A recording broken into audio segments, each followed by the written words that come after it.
بسم اللہ الرحمن الرحیم۔ تو متوکل کو کسی نے کہا کہ کوئی جادوگر آیا۔ اب جادو عربوں کے لیے سن رکھا تھا کہ کوئی جادو تھا، بابل سے شروع ہوا۔ بابل حلہ کا پرانا نام ہے، قرآن کے اندر ہے۔ ہاروت و ماروت، ہاروت و ماروت کا واقعہ سن رکھا ہوگا، نہیں سنا تو پڑھ لیجیے گا۔ ہاروت و ماروت دو جادوگر تھے بنی اسرائیل کے زمانے میں، جناب سلیمان کے زمانے میں۔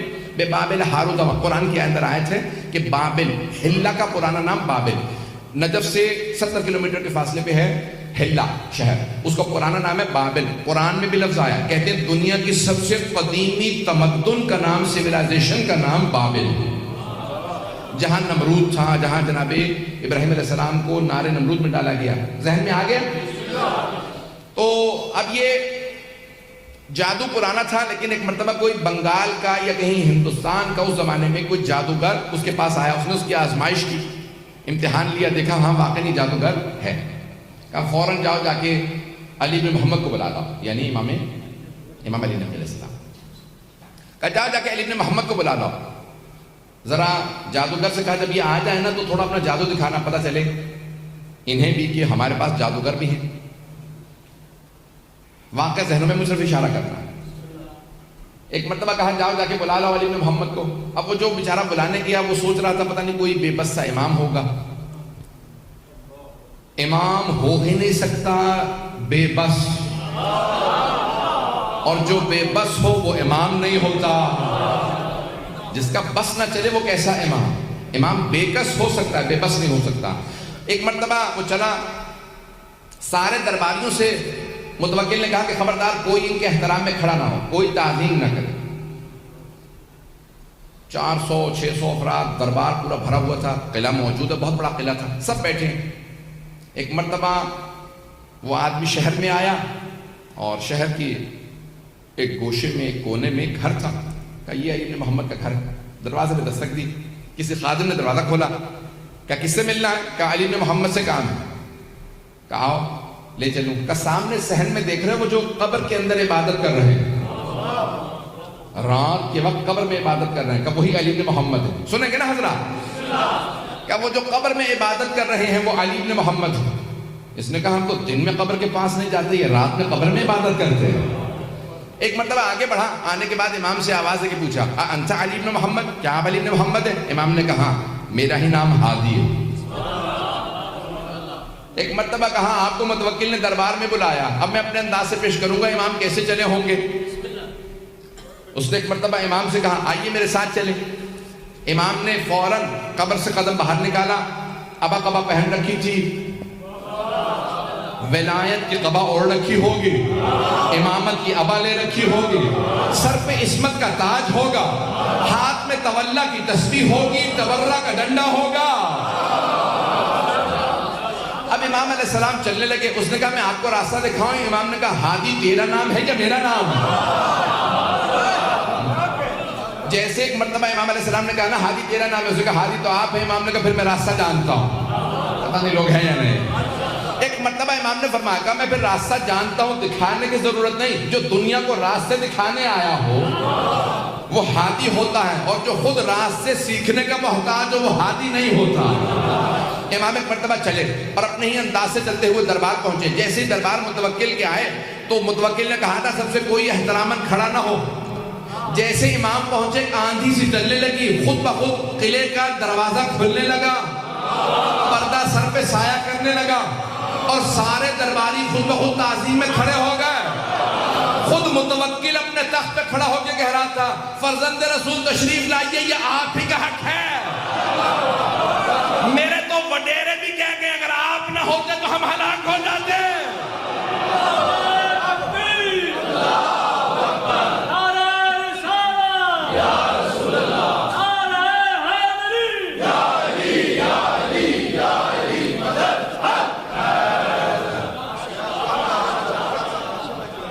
ایک مرتبہ امام علیہ السلام چلے اور جیسے ہی دربار میں داخل ہوئے سارا دربار امام کی تعظیم میں کھڑا ہو گیا۔ متوکل نے کہا فرزند رسول تشریف لائیے۔ امام نے کہا ہمیں تیرے تخت سے ظلم کی بو آتی ہے، ہم تخت پہ نہیں بیٹھتے۔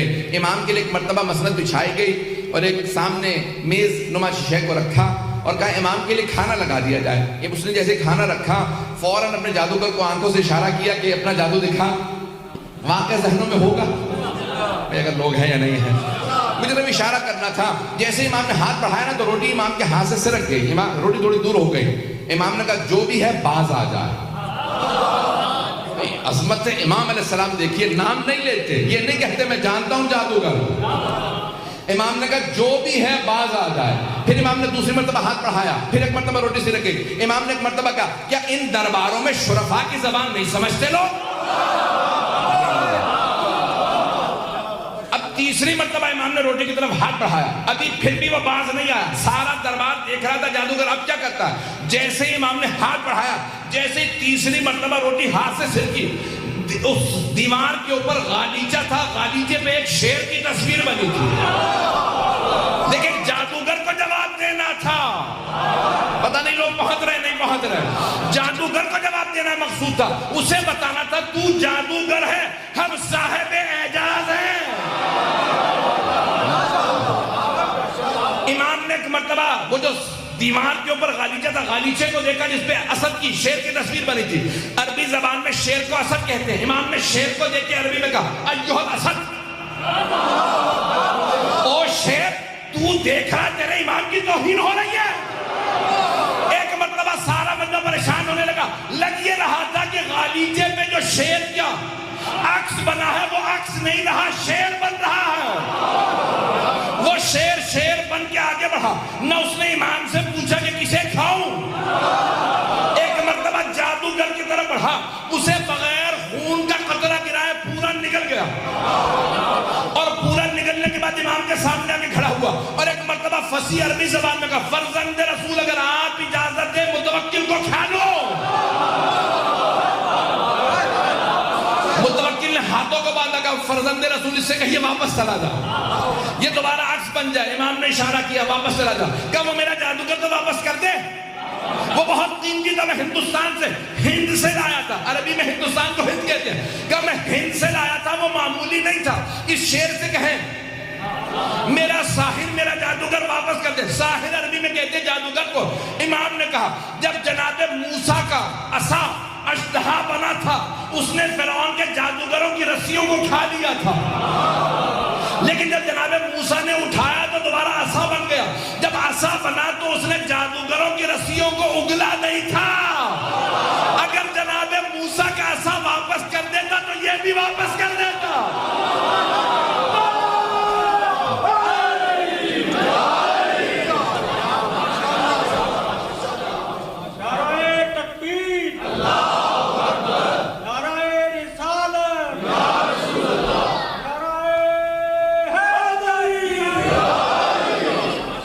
جو فرمائے ظاہرہ کہ قرآن میں لکھا ولن تجد فی سنت اللہ تبدیلا, تم اللہ کی روش میں کبھی تبدیلی نہیں پاؤ گے. جب وہ عصائے موسیٰ اژدہا نہیں لوٹاتا, سانپوں کو نہیں لوٹاتا, تو یہ بھی پلٹ جائے گا. عزیزان گرامی واقعہ مکمل کر دوں, واقعہ بہت طولانی مکمل نہیں کر سکوں گا, لیکن جتنا پیش کر رہا ہوں اس کو سن لیجئے گا. اب ایک مرتبہ سب کی توجہ, وہ جو جتنے بھی دربار میں بیٹھے تھے سب کی توجہ امام کی طرف ہو گئے. پتہ نہیں لوگ ہیں یا نہیں. اب متوکل نے ایک مرتبہ مختلف لوگوں کو اشارے کیے بھی کوئی سوال کرو کچھ کرو, مجھے خود سمجھ میں نہیں آ رہا کیا کروں. ایک گھبراہٹ سب پہ روب سا طاری ہو گیا. امامت اسے کہا جاتا ہے. تو وہاں پہ ایک آدمی کھڑا ہوا, اس نے کہا کہ میں دعویٰ کرتا ہوں سلونی قبل ان تفتدونی, جو پوچھنا ہے پوچھ لو اس سے پہلے کہ تم مجھے کھو دو. یہ مولا سے مخصوص ہے. آج من کن تو مولا ہے نا, تو اس لیے جملہ پیش کر رہا ہوں. تو امام علی نقی سے بھی وابستہ ہے, ان کا بھی ہو جائے گی بات مکمل ہو جائے گی, اور مولا امیر المومنین کی بات آپ تک پہنچ جائے گی. تو ایک آدمی نے دعویٰ کر دیا جو پوچھنا پوچھ لو. متوکل بہت خوش ہوا کہ میرے دربار میں کسی نے دعویٰ کر دیا جو اہل بیت سے وابستہ ہے. تو دربار میں ایک درباری کھڑا ہو گیا. اچھا اس کے سوال سے پتہ چل رہا کہ وہ تقیہ میں تھا لیکن تھا شیعہ. پتہ نہیں بات پہنچی یا نہیں پہنچی. سوال کرنے والے سے اندازہ یہ ہوتا کہ وہ شیعہ تھا. اس نے کیا سوال کیا, اچھا سوچ لے جو پوچھنا ہے پوچھ لوں. اس نے کہا یہی تو کہا جو پوچھنا ہے پوچھ لوں. اس نے کہا اچھا یہ بتا حج واجب ہے. اس نے کہا یہ کیسا سوال ہے, یہ تو پوری دنیا کو پتا حج واجب ہے. کہا تو نے کہا ہے نا جو پوچھنا ہے پوچھ لو. میرے تو سوال ایسے ہی ہوں گے، تو بتا کہ تجھے جواب آتا ہے یا نہیں آتا؟ اس نے کہا ہاں حج واجب ہے۔ اچھا یہ بتا پھر انبیاء پہ بھی حج واجب تھا؟ تھوڑی دیر سوچنے لگا، پھر کہا کہ انبیاء پہ بھی حج واجب ہی تھا۔ اس نے کہا سوچ لے، کہا نہیں اچھا انبیاء پہ حج واجب تھا۔ اچھا یہ بتا پھر حضرت آدم پہ بھی حج واجب تھا؟ اب پریشان ہو گیا، کہنے لگا واجب بھی رہا ہوگا۔ اس نے کہا کہ واجب رہا ہوگا یا واجب تھا؟ اب ایک مرتبہ اسے پسینے آنے لگے جیسے مجھے پسینے آ رہے ہیں، مجھے تو پنکھا نہ ہونے کی وجہ سے پسینے آ رہے ہیں، اسے جواب نہ آنے کی وجہ سے پسینے آ رہے تھے۔ یہ نہیں تقاضا کرتا کہ مجھے پنکھا چاہیے، کراچی میں ایک بار مرتبہ گر چکا ہوں، یہاں پہ بھی آپ کی کراچی جیسے گرمی ہے لیکن الحمدللہ پھر بھی قابل برداشت ہے۔ توجہ میرے ساتھ رکھیے گا، صاحب مجلس کو زیادہ پریشانی ہوتی ہے، وہ میرے خیال میں پنکھا لینے چلے گئے۔ توجہ رہے گی میرے ساتھ؟ تو ایک مرتبہ کہا کہ بتا حضرت آدم پہ حج واجب تھا؟ اس نے کہا کہ واجب ہی ہوگا، واجب رہا ہوگا۔ اس نے کہا اچھا یہ بتا واجب تھا یا واجب رہا ہوگا؟ اس نے کہا نہیں واجب تھا۔ اس نے کہا اچھا اگر حضرت آدم پہ حج واجب تھا تو بتا انہوں نے کیا تھا حج؟ آپ تو ایسے خاموش بیٹھے جیسے آپ لوگوں سے پوچھ لیا میں نے سوال۔ تو کہنے لگا کہ بھئی کیا ہی ہوگا، اگر واجب تھا تو انہوں نے کیا ہی ہوگا۔ کہا بتا انہوں نے حج کیا تھا یا نہیں کیا تھا؟ تو کچھ سوچ کے کہنے لگا حضرت آدم نے حج کیا تھا۔ اس نے کہا کیا پوچھ لے گا زیادہ سے زیادہ؟ کہا حضرت آدم نے حج کیا تھا۔ کہا اچھا یہ بتا اگر حضرت آدم نے حج کیا تھا تو ان کا سر کس نے مونڈا تھا؟ حلق واجب ہے، حج میں سر کا مونڈنا واجب ہے۔ جناب آدم تھے زمین پہ پہلے بشر، پتہ نہیں آپ تو۔ کہا اگر انہوں نے حج کیا تھا تو بتا ان کا سر کس نے مونڈا تھا؟ اب بہت پریشان ہوا، کچھ دیر بعد کہا مجھے نہیں پتا۔ وہ پوچھنے والا بہت ذہین تھا، اس نے کہا جتنی اونچی آواز سے کہا تھا نا سلونی، اتنی ہی اونچی آواز سے کہے مجھے نہیں پتا، تو جاہل ہے، تجھے کہنا ہی نہیں چاہیے تھا سلونی۔ ایسا نہیں کرا، بس مجھے ہوا آ رہی ہے، میرے لیے اتنا کافی ہے۔ ایک مرتبہ اس نے کہا کہ اگر نہیں جانتا تو کہہ تو جاہل ہے۔ اس نے کہا کہ ہاں میں جاہل ہوں، نہیں جانتا۔ اب متوکل کو پریشانی ہوئی، کہا میرے دربار میں کوئی ایسا ہے جسے اس سوال کا جواب آتا ہو؟ سارے درباری امام علی نقی کو دیکھنے لگے۔ جب سب نے امام علی نقی علیہ السلام کو دیکھا، متوکل چہرے پڑھ رہا تھا، اس نے بھی امام کی طرف رخ کیا، کہا فرزند رسول کیا آپ جانتے ہیں؟ مولا نے کہا ہاں میں جانتا ہوں۔ کہا بتائیے پھر جناب آدم نے حج کیا؟ امام نے کہا ہاں۔ کہا بتائیے سب سے پہلے جناب آدم ہی نے کعبہ بنایا تھا؟ اب یہ بہار میں بڑا تفصیلی واقعہ موجود ہے، وقت نہیں ہے۔ امام نے کہا حضرت آدم نے سب سے پہلے کعبہ بنایا، اور اللہ نے کہا آدم آپ کی نسل میں ہاجرہ آئے گی، صفا مروہ کے درمیان چلے گی، یہاں پہ سعی ہے، اس کے بعد حلق ہے۔ تو کہا حلق کس نے کیا؟ کہا جب حلق کی نوبت آئی تو جناب جبرائیل جنت سے یاقوت لے کے نازل ہوئے، جناب آدم کے سر پہ پھیرتے جاتے تھے، جہاں جہاں پھیرتے جاتے تھے بال گرتے جاتے تھے، جہاں جہاں اس یاقوت کی روشنی گئی اللہ نے سب کو حرم قرار دے دیا۔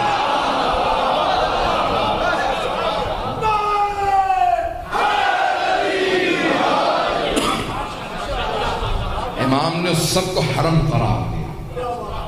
ایک مرتبہ متوکل نے کہا فرزند رسول آپ کہیے سلونی۔ امام نے کہا کیونکہ میرے جد علی ابن ابی طالب نے کہا تھا اس لیے میں نہیں کہا، لیکن میں ان کے علم کا وارث ہوں، جو پوچھنا ہو پوچھ لو۔ عزیزان گرامی وہاں پہ سوال ہوئے، بس بھئی میں نے کہا وقت نہیں ہے، میں انشاءاللہ اگلے مرحلے میں جا رہا ہوں۔ تو ایک مرتبہ کسی نے سوال کیا بتائیے فرزند رسول یہ فجر کی نماز واجب کیوں ہے؟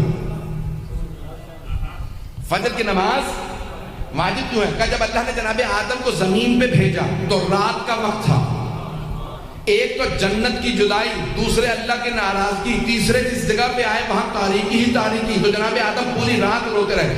اچانک جیسے ہی صبح صادق ہوئی زمین کی مشرقی طرف ایک مرتبہ ایک لکیر سے کھینچی جسے صبح صادق کہتے ہیں، تو جناب آدم سمجھ گئے یہاں پہ روشنی آئے گی۔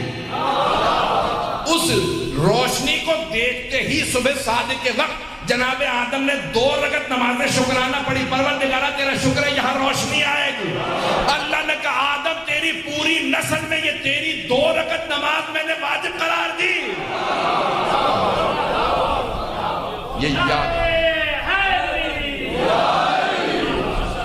یادگار جناب آدم ہے. یہ جناب آدم کی یادگار ہے کہ دور کا. بس اسی طرح سے ظہر اثر مغرب عشاء سے پوچھا, سارے سوالات کرتے رہے, یہاں تک کہ ایک مرتبہ ایک چور کو لے کے آئے اور اس چور سے ایک مرتبہ متوکل نے خود پوچھا کہ واقعی تو چور ہے؟ اس نے کہا جانتا ہے چوری کی سزا کیا ہے؟ کہا ہاتھ کاٹا جائے گا. کہا پھر بتاؤ مسلمان کی جتنے بھی وہاں پہ علماء بیٹھے تھے, کہا مسلمانوں بتاؤ ہاتھ کہاں سے کاٹا جائے گا؟ چور آیا. تو ایک مسلمانوں کے 4 مذاہب ہیں, چاروں کا الگ الگ فتویٰ ہے. مذاہب اربع, امام ابو حنیفہ کا الگ ہے, امام مالک کا الگ, امام شافعی کا الگ, امام احمد بن حنبل کا الگ. سنیں گے؟ اگر کہیں میں چھوڑ کے ختم کر دوں. تو اب ایک مرتبہ ایک نے کہا کہ بھئی ہاتھ عرف عام میں ہتھیلی تک ہے اور اس کو کلائی سے کاٹ دیا جائے, بس یہ ہاتھ کاٹنے کا. والسارق والسارقۃ فاقطعوا ایدیہما, قرآن کی آیت ہے. چور اور چوری کرنے والے مرد اور عورت کے ہاتھ کو کاٹ دیا جائے. یہ نہیں لکھا کہاں سے, لکھا فاقطعوا ایدیہما, یعنی ان کے ہاتھوں کو کاٹ دیا جائے. ہاتھ کاٹنا ہے. تو ایک مرتبہ اس نے کہا عرف عام میں کلائی تک ہاتھ کہا جاتا ہے. تو دوسرے سے پوچھا بھئی آپ کا فتویٰ کیا ہے, آپ کے مذہب کا؟ انہوں نے کہا نہیں, اللہ نے کہا فاغسلوا وجوہکم وایدیکم الی المرافق, اپنے ہاتھوں کو کوہنیوں تک, یا کوہنیوں سمیت دھو, ہم کہتے ہیں سمیت, وہ کہتے ہیں تک. تو کہا کوہنی سے کاٹا جائے, کیونکہ اللہ نے جب ہاتھ کہا ہے تو کوہنی تک کہا. توجہ ہے یا نہیں؟ ایک نے کہا کلائی تک, دوسرے نے کہا نہیں, اللہ نے قرآن میں کہا ہے ہاتھ اور کوہنی مراد دی ہے تو کوہنی سے کاٹ دیا جائے. تیسرے سے پوچھا آپ کا, اس نے کہا میں احتیاط کرتا ہوں دونوں کے بیچ سے کاٹ دیا جائے. پتہ نہیں حضرات ہیں یا نہیں ہے. اس نے کہا میں کہتا ہوں بیچ سے کاٹ دیا جائے. یہ کہتا ہے کلائی سے, وہ کہتا ہے کوہنی سے, میں کہتا ہوں بیچ سے کاٹ دیا. چوتھے سے پوچھا, اس نے کہا نہیں یہ پورا کا پورا ہاتھ ہے تو بازو. اب چور اس دوران جو ہے بیچارہ بلڈ پریشر کا ہائی ہو رہا تھا کہ کہاں سے میرا ہاتھ کٹنے والا ہے. ایک مرتبہ امام علی نقی علیہ السلام کی طرف رخ کیا متوکل نے کہا فرزند رسول بتائیے ہاتھ کہاں سے کاٹا جائے گا, ان چاروں میں سے کون صحیح ہے؟ امام نے کہا چاروں غلط ہیں. لوگ ہیں یا نہیں؟ گھبرا کے نہ سنیے حضرات, سارے مجمع کی توجہ ہو کہ میں اگلے مرحلے میں جاؤں گا. امام نے کہا چاروں غلط ہیں. کہا فرزند رسول انہوں نے سب نے آیات پیش کی ہیں, آپ دلیل دیجئے. امام نے کہا صرف 4 انگلیاں کاٹی جائیں گی. آپ حضرات پریشان بیٹھے. امام نے کہا صرف 4 انگلیاں کاٹی جائیں گی, نہ ہتھیلی کاٹی جائے گی نہ ہاتھ. کہا فرزند رسول آیات انہوں نے بھی پیش کی, کوئی آپ کے پاس بھی دلیل ہے؟ امام نے کہا قرآن میں آیت ہے ان المساجد للہ جمیعا, کہ تمام کی تمام سجدگاہیں اللہ کے لیے ہیں. پیغمبر نے فرمایا 7 مقامات کا سجدے کے دوران زمین پہ رکھنا واجب ہے. پیشانی کا, ہتھیلیوں کا, دونوں گھٹنوں کا, دونوں پاؤں کا. اگر چور توبہ کر کے نماز پڑھنا چاہے تو نماز کیسے پڑھے گا؟